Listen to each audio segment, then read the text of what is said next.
En este vídeo te voy a enseñar el paso a paso que deberías estar haciendo para poder pasar de tener dolor, sobre todo después de entrenar, a estar, una, sin dolor, dos, poder aumentar tu rendimiento y darlo todo en el campo. Una de las cosas que quiero que tengas en cuenta es que esto es un caso clínico y como tal puede que aplique a ti, sobre todo si te sientes identificado en los síntomas y en las pruebas y en la valoración, pero puede que sobre todo este caso clínico en concreto o este problema en concreto no sea para ti. Como tal, quédate hasta el final para averiguarlo o sobre todo porque puede que tengas alguna idea la cual te pueda ayudar. Dicho esto, esto es algo que yo también he experimentado por mi cuenta. Después de hacer CrossFit durante unos 4 años, estuve hasta el punto que cada entrenamiento era una odisea, ya sea que después tenía dolor de lumbar, me levantaba reventadísimo por las mañanas, me costaba, si no, yo te diría una hora, hora y media calentar solo para poder empezar a entrenar, me quedaba enganchado cada 3 meses.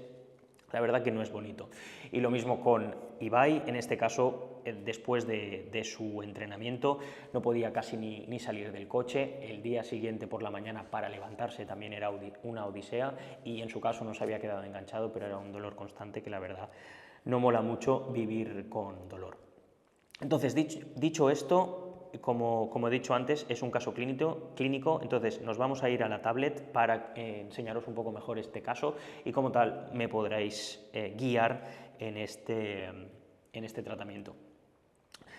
Dolor lumbar, ¿vale? En este caso, dolor lumbar después de un deporte, ya más o menos podemos saber por dónde van los tiros. ¿Por qué? Porque normalmente, ya sea microinestabilidades o, mejor dicho, micromovimiento, puede hacer que irritemos la zona, ya sea ligamentos por la zona, en este caso lumbar, o raíces nerviosas, es decir, los nervios que se pueden irritar también, y como tal después nos puede dar problemas. Entonces esa es mi primera hipótesis, sobre todo si viene y me cuenta su sintomatología. Y luego, obviamente, si me sigues en redes, hablo de las 5 preguntas claves que tenemos que responder sí o sí, más que nada porque con eso ya tenemos casi información suficiente para dar un diagnóstico. Entonces, primero y principal, ¿dónde duele? Zona de la espalda, entre el lumbar y el sacro. Entre el lumbar y el sacro básicamente estamos hablando de L5, L4 más o menos, toda esta zona. Lumbar baja, que se podría llamar, ¿no? ¿Y cómo es el dolor? El dolor es como una presión en la zona lumbar. Perdonad mi escritura, sino que cuando hago la valoración voy muy rápido escribiendo y la verdad que el teclado no se me da muy bien. Entonces es como una zona de depresión. Sí que es verdad que después de los entrenamientos era, por ejemplo, bajar del coche, pues a lo mejor era un dolor más hacia el pinchazo, también puede ser, un dolor más hacia la quemazón, pero en este caso, en ese momento, el dolor era como una presión. Pues sobre todo después de jugar pelota a mano, después de jugar pelota a mano, cuando trota en asfalto también, y aquí ya podemos empezar a deducir que es esto, literalmente es una falta de esa estabilidad o mejor dicho, esos micromovimientos los cuales están irritando algo, la lumbar se está moviendo demasiado, y normalmente una pista te voy a dar, cuando algo se está moviendo mucho, hay algo que no se está moviendo mucho. Con esto a dónde voy, a que yo prefiero centrarme en la cosa que no se mueve para que la cosa que se mueve mucho se deje de mover y no dejar de mover la cosa que se mueve mucho, porque si no otra cosa se va a mover mucho y vamos a entrar en un círculo que al final pues son básicamente capas y capas de compensación. Entonces, ¿qué es lo que alivia? ¿Qué es lo que ayuda? Pues un 90-90 pasivo, que básicamente significa estar en una posición de 90-90, os voy a dejar por aquí una foto para que también lo podáis ver, estirar los isquios arqueando la espalda también puede mejorar, y un poco de trabajo de abductores y glúteos y extensión de espalda. Aquí sí que ya tenemos un poco más de decir, vale, estirar los isquios básicamente es redondear espalda, pero no tiene mucho sentido porque después la extensión de espalda también la alivia. Es decir, normalmente cuando veo extensión de espalda puedo sospechar una hernia, mientras que estirar los isquios es más un síndrome facetario, por ejemplo, que es básicamente que aquí esto está súper apretado y estamos comprimiendo los nervios. ¿Qué empeora? Pues entrenar su deporte.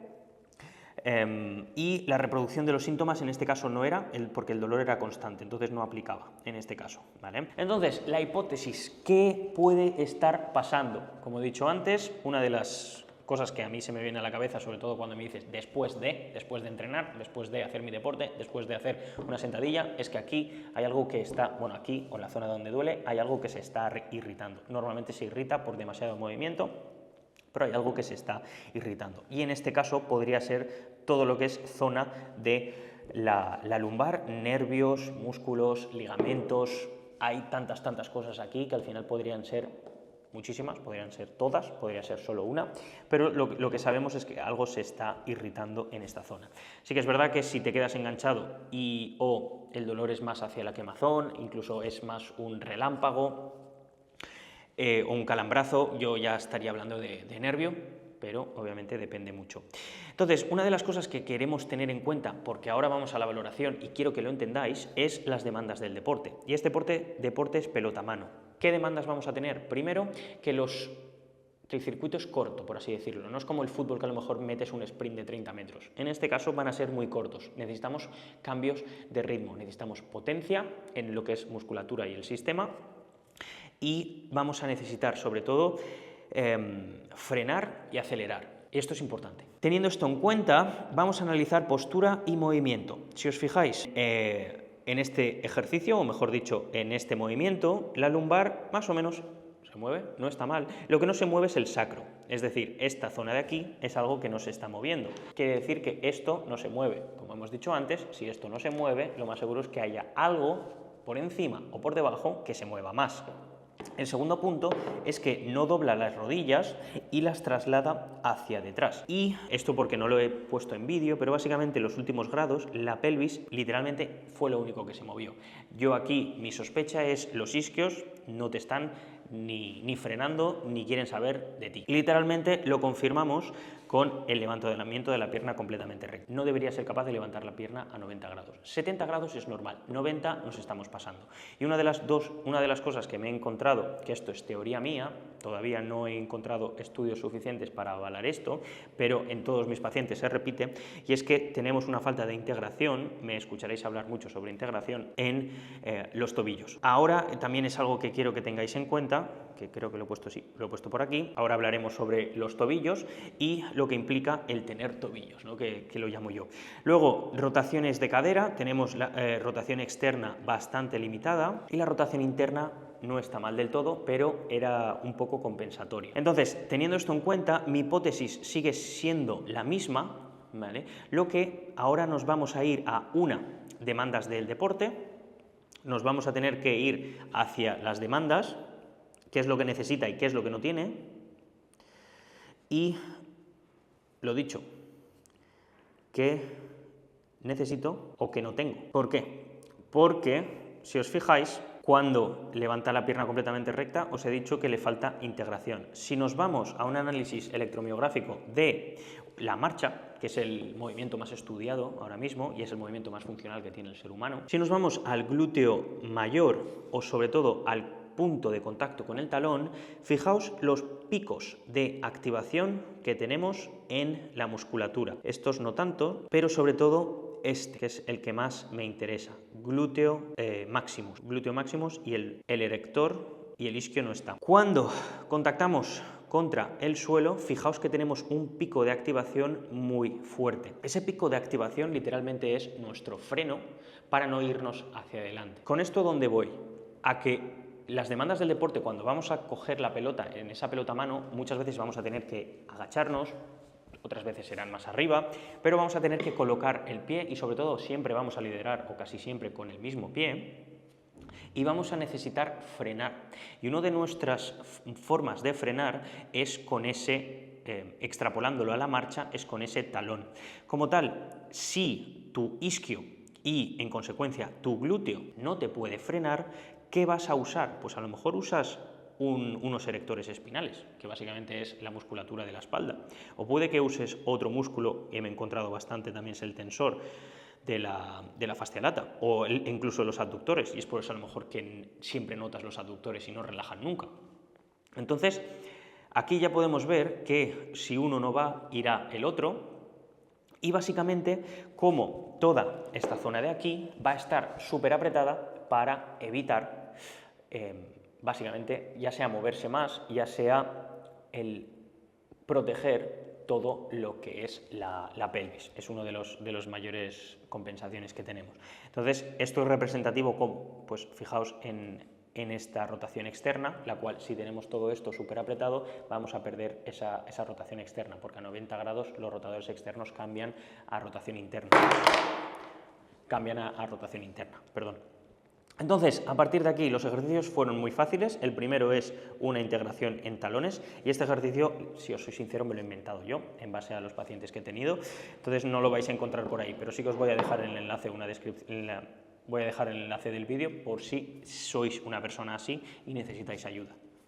El segundo va a ser quitar esa tensión en los isquios, en los rotadores profundos. Y el último va a ser integración, integrar lo que viene siendo los abdominales, porque la integración de los abdominales me va a dar movimiento detrás de la pelvis y va a hacer que la zona de la lumbar se relaje, pueda relajarse. Una vez ahí, o después de eso, mejor dicho, Ibai ya no tenía casi dolor o notaba muchísimo más alivio, como tal nos dice que vamos por buen camino. Ahora bien, en la programación, que básicamente en el sistema de rehabilitación mío es la valoración, corrección e integración, la integración nos vamos a ir a integrar todo esto en un programa de entrenamiento. Ahora bien, algo que vamos a tener muchísimo es talones hasta en la sopa. ¿Vale? Vamos a tener talones hasta en la mismísima sopa. ¿Cómo? Pues por ejemplo en este, o por ejemplo en este, o incluso en este y este. Vamos a hacer unos glúteos en pared, que básicamente va a ser eso, un slouching, que creo que lo tengo por aquí para enseñároslo, no lo tengo, y literalmente lo único que cambia es en el bloque A, donde tenemos inhibidores de flexores plantares, que básicamente es este de aquí. ¿Por qué digo eso? Porque si no tienes isquios y no tienes integración en talón, básicamente significa que te estás yendo para adelante. Si te estás yendo para adelante, estás en tus puntas. Si estás en tus puntas, una de las cosas es coger suelo. Si estás cogiendo suelo, tienes unos gemelos que están ardiendo. Si tienes unos gemelos que están ardiendo, te los tengo que inhibir un poquito para que ya sepas o tu cerebro diga, vale, aquí no hace falta, me voy a ir a los isquios, que es lo que me están diciendo, que sería su segundo ejercicio. Entonces, a partir de aquí, fijaos que está sentado, pero yo lo único que quiero aquí que es sentado es que sienta los talones. ¿Por qué? Porque hemos dicho que no tiene de eso. Y luego vamos a seguir integrando esos isquios, que va a tener isquios hasta en la sopa, porque lo que queremos es que toda esa musculatura de aquí, de esta zona, que tiene que frenar la pelvis cuando hagas tu deporte, cuando vaya a agacharse, cuando cambie de ritmo, pueda funcionar como toca. ¿Para qué? Para que la lumbar la dejen en paz o no se mueva tanto y como tal no chirríe de dolor después de cada entrenamiento. ¿Funcionó? Pues sí, funcionó. Después de esto, o después de 2 o 3 sesiones, ya no tenía dolor y ahora estamos entrenando. La verdad que se está poniendo muy fuerte, para que veáis que solo sabiendo qué es lo que necesita el cuerpo, sabiendo cuáles son las demandas del deporte, podemos mejorar. Entonces, para ti, si eres una persona, 1, 90 grados de elevación de la pierna completamente recta, que es lo que hemos dicho antes. Bueno, 2, dolor lumbar, obviamente. Y 3, si tenéis esto, haced esta rutina. Es lo que te puedo decir.